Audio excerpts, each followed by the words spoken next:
Good morning, everyone. Thanks for joining us this morning. Thanks for saying good morning back. I know. We're back, obviously, from the break. We're following the news very closely.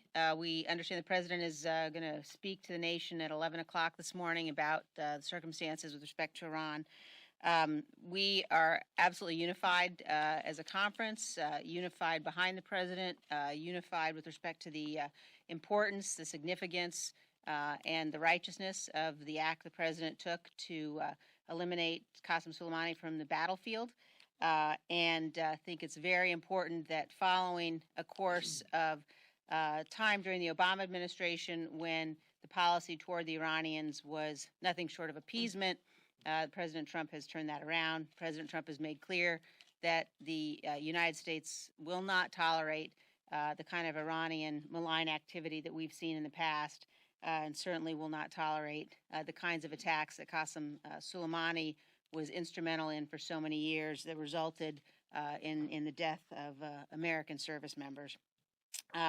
We also think it's very important for people to recognize at this moment the impetus on the part of some of our Democratic colleagues to blame the United States of America is unacceptable. We reject that. As Americans, we ought to be united.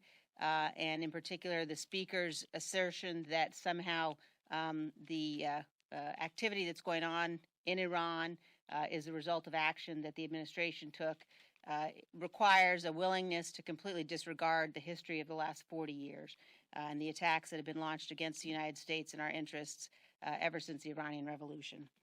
So we look forward to the United States being unified behind the president. We look forward to the president's remarks, and we will continue certainly here as Republicans in the House to be unified as a body as well.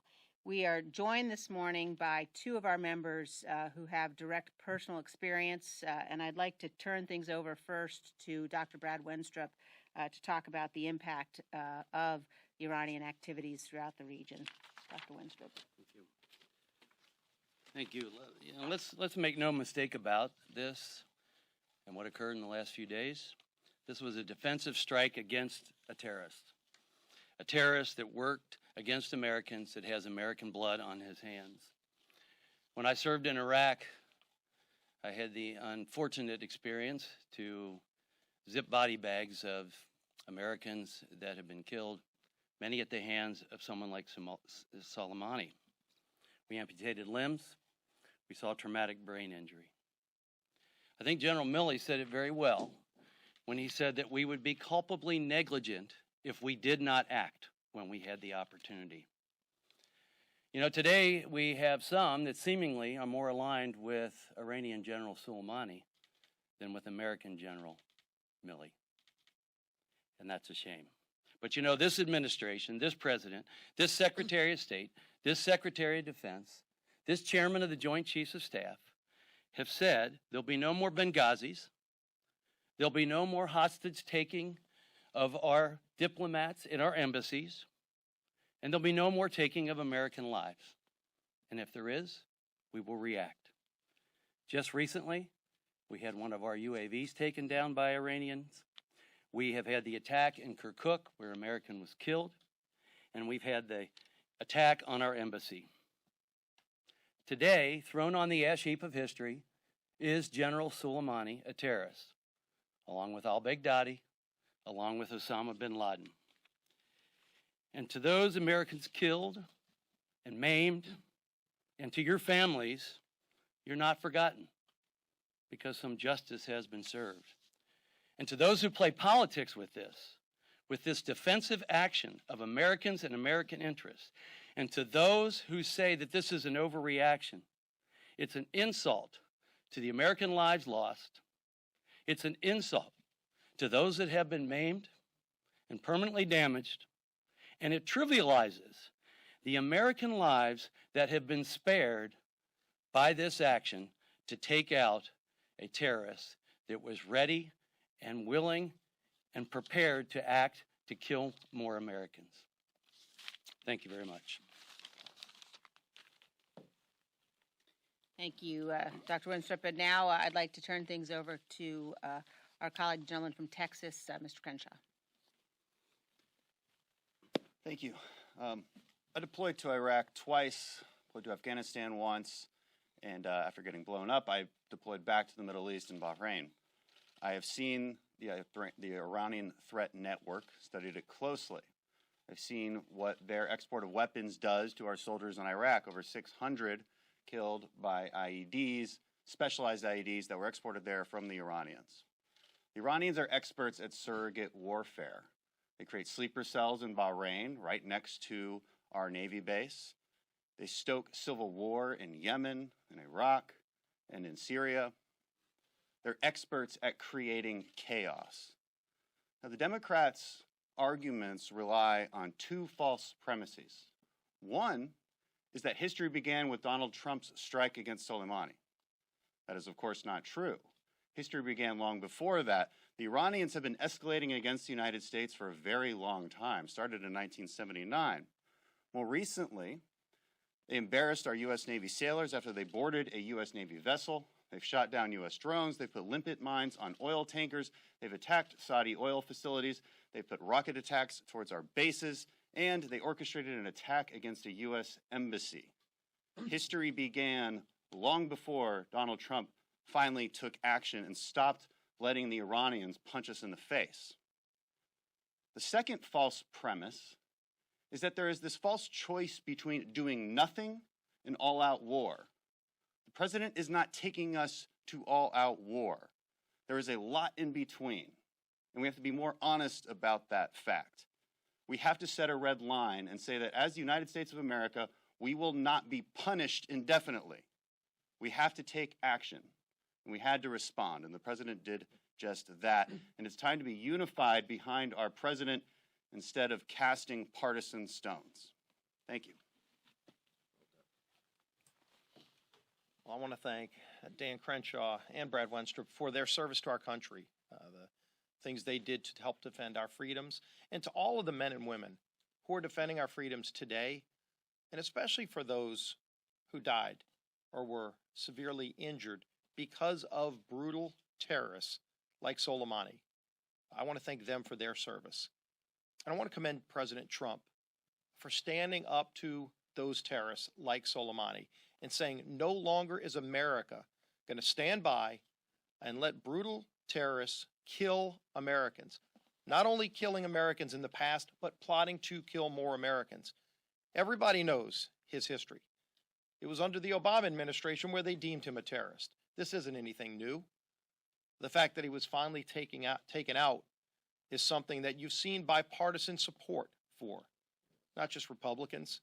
Go look at the comments of President Obama's Homeland Security Secretary Jay Johnson or Susan Rice or so many others who recognized what Soleimani represented and that this action was long overdue.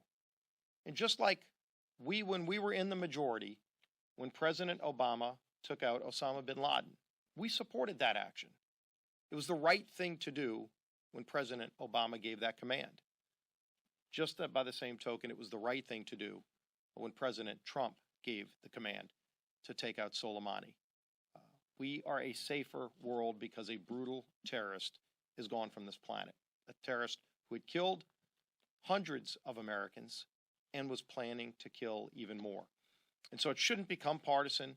It's very disappointing to see some in the Democrat leadership here in the House trying to criticize those actions that kept America safer, using some of the same talking points that are coming out of Tehran, and now talking about changing the War Powers Act to further limit the ability for any president of the United States to defend this country. I would suggest Speaker Pelosi go back and look at the legislation that then Senator Joe Biden filed in 1995 to ensure that a president would have the full ability to protect America, especially against terrorists, people like Soleimani. Now, maybe he's changing his tune because he's a candidate for president now, but he should go read the legislation he filed back in the 1990s when he was a United States Senator. And so hopefully during a time like this, we can all come together, not as Republicans and Democrats, but as Americans who recognize that a brutal terrorist who killed hundreds of Americans and was planning to kill even more is gone from this planet because of the action the bold action of President Trump. It's time to be united in that. And then, of course, if you look at the other things that are going on around the world, it's unfortunate that as we start this new year, Speaker Pelosi is not using this majority to tackle the tough issues that are facing hardworking families, like working with Republicans to lower drug prices, to secure our border, to make sure our troops have all the tools they need to do their job safely in defending our freedoms. But instead, you still hear them talking about impeachment. It's still all about a personal dislike of a president who was duly elected in 2016. And they're spending all of their time, even now in this new year, talking about trying to reverse the results of the 2016 election or trying to stop him from winning in 2020, instead of working with all of us to tackle these serious issues that face our country. We'll continue focusing on those issues, and hopefully we can start getting some action and moving on the things that matter to the hardworking families of this great country. And with that, turn it over to our Republican leader, Kevin McCarthy. Thank you, Steve. I want to start by thanking Congressman Winstrup and Congressman Crenshaw, not just for their words, but for their service, for hearing the call and serving and defending our nation. The resolve of our nation and the resilience of our men and women in uniform and the commitment to stand up for what is right continues to make America the greatest country on earth. Last night was no different. Our troops in Iraq stood their ground, bracing for the unknown. This morning, we wake to the welcome news that there was no U.S. casualties. The President will address the nation shortly this morning, but over the last week, we continue to see under this administration the strength of our foreign policy has made us safer, stronger, and more respected around the world. It's very clear that the President had to take action. For more than 40 years of what Iran has been doing to America, but more importantly, just in the short time frame, from shooting down a drone, from attacking tankers, from killing a U.S. citizen, to attacking our embassy.